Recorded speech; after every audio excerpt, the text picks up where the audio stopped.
Basically ওখানে ইসলাম polo central মলের যে ফুড কোর্টটা ওইটা ওয়াও মোমো গেছি অর্ডার করতাম, মানে যাওয়াই অর্ডার করতে যেতেছি, আউট অফ স্টক।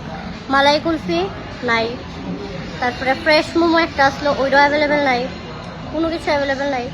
তারপরে পাহাড়ি মোমো একটা অর্ডার করছি, এটার লোক আবার এক্সট্রা প্রাইস লইতেই বানাইলে অর্ডার করতেই পারতাম না, এক্সট্রা 62 রুপিস না কত দিয়া প্রাইস অর্ডার করতেই এটার লোক।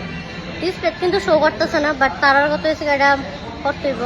I don't know, test okay okay, 140 টাকা দেওয়া মানে 5 পিস মোমো ওকে ওকে।